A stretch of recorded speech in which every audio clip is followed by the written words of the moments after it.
Hello, Dr. Aaron Morland here with Valeo Health and Wellness Center in Eden Prairie. I'm going to be talking to you about food sensitivities. Food sensitivities are something that's become a major problem in America today. Some people, when they eat food, they put it in their mouth, it goes into their stomach, they may react to it there, into their small intestine, or into their digestive tract, and they react to it for some reason. And so today I want to talk to you about what they are, what truly is a food sensitivity, why we're seeing so many people developing food sensitivities. We're going to talk about how you even know if you have that, and finally we're going to talk about what you can do to fix the problem. One of the things that we really need to understand, though, is the difference between a food allergy and a food sensitivity. And the reason why that's important is because if you talk to anyone with an allergy, they would definitely tell you that people that have a food sensitivity, they don't have what we would typically think of as a food allergy. We think of people that are dealing with a peanut allergy.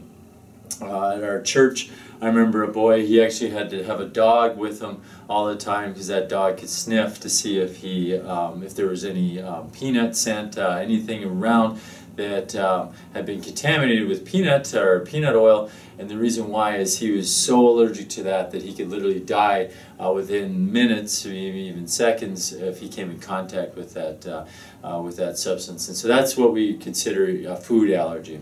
A person has a sting, bee sting, they have an allergic response and they can die to it. So that's that anaphylactic shock or that anaphylactic reaction. And typically what we're going to see with some of the food allergy is it's going to be from an antibody called IgE. Okay? And IgE is an immediate type of response to something that the body is sensing as foreign and needs to attack. But food sensitivities are not typically going to be, they're not going to be due to an IgE response. Now we do have other types of antibodies in our bodies that our white cells produce and release, and those antibodies can also be an IgG, they could be an IgA, or they could be an IgM. There's actually such a thing as an IgD as well. But the three ones that we typically will see with a food sensitivity are going to be an IgA, an IgG, or an IgM. And then the reason why they're called a sensitivity is you're not going to see an immediate response. Typically, those type of sensitivities could take a few hours to develop to even a few days after you've been exposed to it that you start to develop immunity against it and have a reaction to it. And so it's really clear that we understand that a food sensitivity falls into those three types of antibodies, not the IgE, where people are going to have an anaphylactic type of response. And so that's what a food sensitivity is. We put it into our body, somewhere along the digestive tract, our immune system responds to it and creates antibodies, but they're IgA, IgG, or else they're IgM responses. Okay? So that's what a food sensitivity is. Now, how is it that we're seeing so many people developing an immune response to food that we're eating? Because you think about it, isn't food supposed to be healthy? Why would my body attack different types of food? Well, there's a lot of different reasons why we can have that. One could be that I develop a leaky gut, and we've done other videos of to explain what a leaky gut is. But when we have a leaky gut, what can happen is it can allow, because that gut intestinal lining is compromised, it can allow things into our body that our body's not used to seeing. So we may eat a food and it has a large protein in it, and what's supposed to happen is you break it down into small pieces, small enough that they're amino acids, they go into our bloodstream, and our immune system doesn't respond to it because it's seen it before. But if it allows a large protein into it, then my body may respond to it. So a leaky gut could be the reason why someone would develop a food sensitivity. Another can be a genetic reason. So I think we've all probably heard by now of the disease, the condition called celiac, which is a genetic condition that causes someone to react to gluten. So you could literally be programmed already to have a response to certain sequence of proteins that our body sees as foreign, and then it has a reaction to it. So our genetics can cause us to develop a food sensitivity.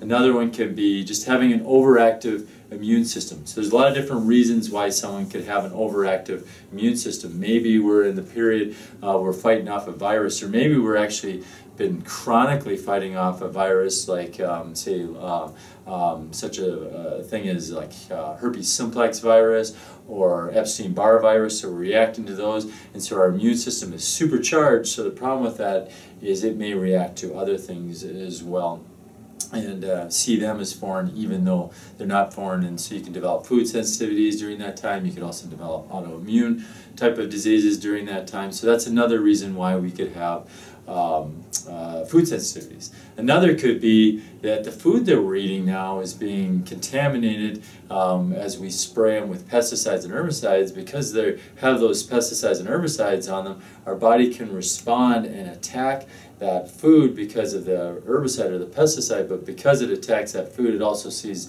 that food is foreign and then attacks that as well. So we can get it from some of the things that we're spraying on our food. Another could be that the food itself, we've added things to it. So the more processed it is, the more things we've added to it. We may add food coloring to it, we may add preservatives to it. And again, your body sees these as something it's never seen before, in some kind of foreign substance.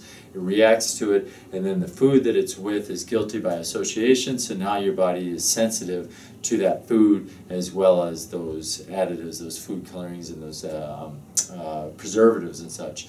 And so that's another way we can have it. Another, we could have the food itself having a protective mechanism. And so food, it does develop ways to protect itself from being destroyed while it's growing.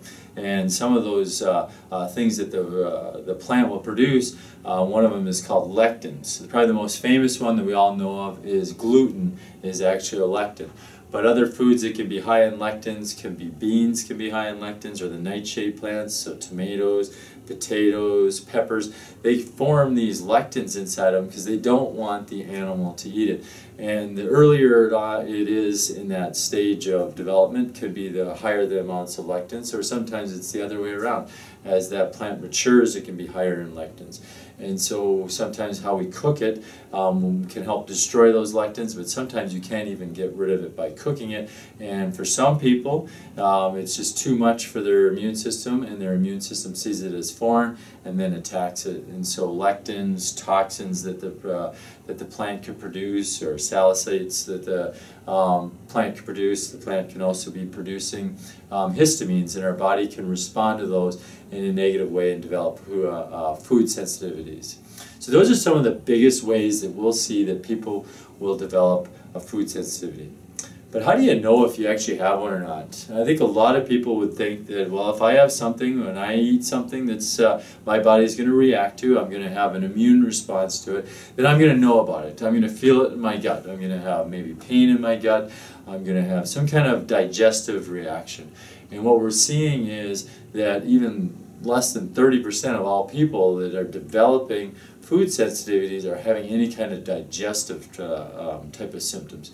In fact, what most people are seeing is they're seeing more systemic type of things outside of the digestive tract. So a person may develop migraines. They might just have headaches that aren't migraine related, but they're still dealing with headaches. They may have achy joints. I'll never forget a gentleman that came into our office, Paul. He thought he had rheumatoid arthritis. He'd wake up every morning and there's just lots of pain in his feet and in his lower body. When he first started to walk, it just hurt like crazy.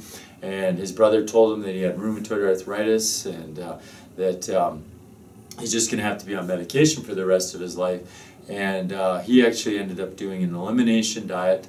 And one of the first things, and as he's doing that elimination diet, started feeling much better. His pain went away. And then when he got to the reintroduction phase, where he started reintroducing foods, he thought, hey, I'm going to start with bread because I love bread. So he introduced bread into his diet. The next day he woke up and all that same pain was back. So he was actually having a food sensitivity to something that was in the grains, and it was probably gluten for him. And so you can see that you can have these achy joints, systemic achy joints that can cause, that can be a sign that you have food sensitivities. Another would be brain fog. You're trying to think of words, you can't remember the words that you're supposed to be remembering, being able to remember people's names, just being able to even just feel like you're present in the moment. I have a patient that just came in the other day, and she said, overall, my health is pretty good, except for I got brain fog. And how I describe it is I just don't feel like I'm here right now. And so that can be another sign, another type of explanation of how brain fog feels. Another could be just developing flu-like symptoms, and that could be those achy joints, or it could just be that you're just low in energy, and what happens when you try to use your body, it doesn't respond like it used to. It kind of responds with low energy or aches and pains that you never used to have, so those flu-like symptoms.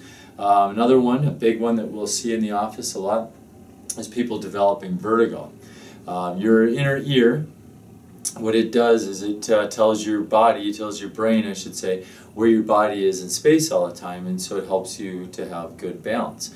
And so you have the inner ear doing that, you have a part of the brain in your brain stem that's doing that, your cerebellum's helping doing that. So all those working together help you to have a proper sense of balance, feeling like you're not falling over or that the world's not spinning around. And what can happen is when someone deals with food sensitivities, they can cause inflammation in the brain and cause that brain to not work very well. It's not very fuel efficient when that happens. That part of the brain that controls balance and movement and such requires a ton of fuel, and so because of that, then people will come in and they'll have vertigo. Another could be that the person is developing some of the digestive issues then. So definitely in about 30% of all people that have a problem with food sensitivities, they will have some digestive issues. They may have bloating. They may have like IBS, like it's painful when they eat. They may notice that they have constipation or diarrhea or alternating constipation and diarrhea. Those can all be signs that a person is dealing with food sensitivities. Well, how do you know through medical testing? How would you know if you have those symptoms? There are some tests that you can do. Definitely there's some food sensitivity tests out there. Probably the gold standard that's out there is the company called Cyrex. They have a few different what they call arrays where they test lots of different foods. And why they're the gold standard is they will test for the IgA, they'll also test for IgM, and they'll also test for IgG. So they don't just test for one type of antibody, but then they also test foods when they're cooked versus raw, because some foods that we eat, very rarely are we sitting and eating raw chicken, but if you look at some of the other food sensitivities tests, they look at all the food being raw, and it gets changed when it's cooked, so it's really important that you have that. So the Cyrex test is probably the best one out there. Everlywell is another one that's out there, where they're going to test to see if you have antibodies, but they're just going to look at IgG. They're not going to look at the IgA and the IgM, and they're not going to look at the difference between cooked and uncooked.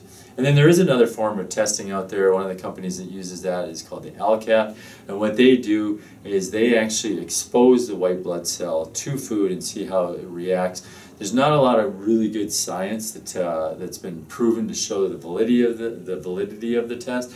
And so that's one that we are not, we don't really recommend for people. We think that getting the antibody test is probably the best. And so there's lots of other companies out there that do that. But like I said, Cyrex is definitely the gold standard that we encourage people to get. And so that's another way that you can test for food sensitivities. Unfortunately, again, you'll see this in our leaky gut video, is that if a person develops a leaky gut, they may show that they're sensitive to hundreds of foods. And the problem with that is you can't eliminate hundreds of foods. You need to be eating a well-balanced diet. And so when you see that, you have to address that leaky gut when someone's dealing with food sensitivities, where you see so many of them. So how do you fix it? How do you fix this problem? Like I said, in a leaky gut situation, it's going to look different than if a person just has a food sensitivity. But one way to deal with it is to just do an elimination diet. To eliminate the foods, if you go get the test done, you can eliminate the foods that show up on that test, and then eliminate them for a 30 to even a 60-day period. Let your immune system calm down, and then a lot of times what we'll see is during that time you want to do some things to heal your gut, because most people, if they have food sensitivities, they probably have developed a leaky gut. So if they could heal that gut, they may be able to reintroduce those foods and not have reactions to it. And so they will eliminate that food, whether it be based off of a testing that they do, or just what we call an elimination diet, like an autoimmune paleo type of diet is a way to do that. You eliminate those foods, 30 to 60 days, you start reintroducing them and seeing how you respond to them. And if you respond to a food and within hours or even a couple days, then you know that you're having a reaction to that food, and it's probably a food that you want to avoid. If you respond to it pretty mildly, but you still respond it, maybe that's a food that you can eat once in a while. Maybe you can eat it every week, once a week, or maybe it's not even once a month that you can eat it, or you just have it on very special occasions. That's one way to do it. If you eat it and you don't have any reaction, then that's a food that you can reintroduce into your diet. So you want to remove the foods that are causing the food sensitivities. You want to eliminate them for about a 30 to 60 day period. You want to reintroduce those foods, and then during that time where you've eliminated those foods, you may have to do some things to heal your gut. One big one to help with leaky gut or to heal that gut would be adding in some L-glutamine, which can be helpful for the digestive tract to heal. Collagen can be another one. Short-chain fatty acids can be another one. And then there's things that you can do to calm the immune system. So again, in another video, we talk about the Th1, Th2 dominance and doing things that are Th3. So vitamin A, vitamin D, glutathione, turmeric, those things can help to balance out your immune system. And once you balance out the immune system, if your food sensitivity was due to an overreactive immune system, that could make all the difference in the world for you. But it can be very complicated. As you can see in this video, it's not necessarily an easy thing for some people that we've told to do that. They eliminate that food, problem goes away, no problems whatsoever. They know what foods to avoid, and they're good for the rest of their life. We have some people that have come in, tried these things, and they didn't get the response that they were looking for, and it's because they needed to dig deeper in other things. They could have other problems in their body. Their brain's not working the way that it's supposed to, liver's not working the way that it's supposed to, and so there could be other reasons. You could have things like SIBO or H. pylori infections that can really hinder your ability to heal from those food sensitivities, and so that's where we come in. That's what we're making these videos for. We want to show people that there's things that you can do on your own, that you can help your body to heal itself, but then there's times where you're going to need help. There's times where you're going to need a practitioner to come alongside you, and because of the training, the special training that we have in functional medicine and functional neurology, we have great results with helping people that are dealing with a more complicated problem, helping them to get better and to get well. And so if that is the case, if you try this and you find that, hey, that's not working, then it's time to give our office a call. And you can call our office at 952-949-0676 and schedule an appointment where we can figure out why that, why what you did, why that didn't help fix the problem. Again, our office number is 952-949-0676. If you want to learn more about our office, you can always go to our website. And definitely, we're going to continue to make these videos because we feel like we can teach people how to take care of themselves. We can help many, many people not develop these chronic health issues. So if you haven't already, subscribe to our YouTube channel. And I'm hoping that you're having an awesome day, and hopefully this video was helpful for you. And if you have, again, any questions, concerns, definitely don't be afraid to call our office or go to our website. Again, Dr. Aaron Morland at Valeo Health and Wellness Center in Eden Prairie, and have a great rest of your day. God bless.